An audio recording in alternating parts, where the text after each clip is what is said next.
She unzipped her designer bag in the VIP lounge and found it, my ring, and the note, right before the biggest meeting of her life. She froze, fingers trembling on leather, like the past had just crawled into her throat.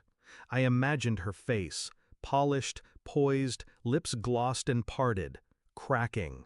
She thought she buried me in silence. She forgot I bury cleaner. 6 months earlier, she told me she loved me. Said it with her head on my chest and a glass of wine in her hand, still dressed in her power suit. I'd just helped her rehearse the board pitch that got her promoted. Back then, I believed in her more than I believed in gravity. She said we were building something. She just didn't say it was on top of me. It started small, a text she flinched at, a trip that went from 3 days to just one more night. Then the scent, his cologne, not mine, on the scarf she swore was dry cleaned. Still, I waited. Not because I was weak, because I was measuring the collapse. And when it came, it was quiet. An email left open on her laptop. He called her Miss CEO. She called him Plan B if this doesn't work. This was me. I didn't rage, didn't throw things or beg for honesty. I watched, studied, smiled in all the right places. She thought I was slipping away. I was slipping the knife under the table. She had this routine. Every major meeting, she'd bring her bag early to the airport lounge, like a ritual. The blue Mont Blanc folder, the stress mints, the second phone. She thought no one noticed that. She was always obsessed with control. I learned the contours of that obsession and built my revenge to fit perfectly inside it. A month before her Tokyo pitch, I started planting. Not clues, pressure, the kind she couldn't trace. Her second phone mysteriously logged out. Her reservation got accidentally switched to coach. The ad agency rescheduled, twice. The deck she needed crashed seconds before a rehearsal. She started snapping at assistants, then investors. Her mask began to slip, exactly on schedule. The night before her flight, I told her I was proud of her. Slipped my ring and the note into the side zipper of her bag while she showered. She didn't notice. She never noticed the weight of things until they exploded.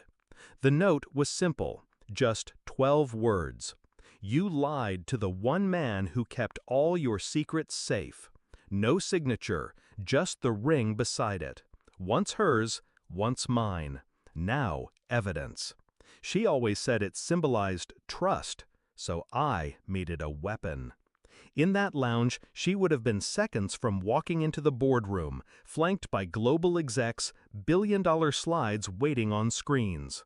Then, the unzip, the pause, the realization, and the knowing. She didn't know when I found out, or how far I'd go. That was the point. While she unraveled under downlights, I was across the city, in a glass office, shaking hands, with her competition. I'd leaked the pitch, quietly, strategically, just enough to make her obsolete. They liked me, said I was composed, efficient, focused. I let them believe I was heartbroken, that I just needed a clean slate. They never saw the blade I carried behind the grief. She didn't lose the deal that day, she lost the seat. They saw her shake, saw her lose timing, rhythm, control. They don't give empires to people who bleed in public. She came home 2 days later, didn't speak, just stood in the doorway, bag still zipped. I was on the couch, book in hand, pretending I hadn't watched it all unfold from 12 angles. She finally whispered, "You did it, didn't you?" I didn't look up. "You left me first," I said. "I just made sure it stayed that way." She didn't cry. She was too proud for that. She just sat down, stared at her hands, and finally understood. All those things I helped her build, they were under my name. The patents, the domain, the prototype. She used me for my mind, forgot it came with memory. I left that night, took nothing but my coat. She kept the apartment, the view, the clothes, but everything else, the respect, the reputation, the edge, was gone. She still walks into rooms like she owns them, but now people glance, then whisper, then look away. I didn't need to destroy her, just remind her who held the match. Some betrayals don't need noise, just a quiet moment, a ring in a bag, and the perfect time to unzip.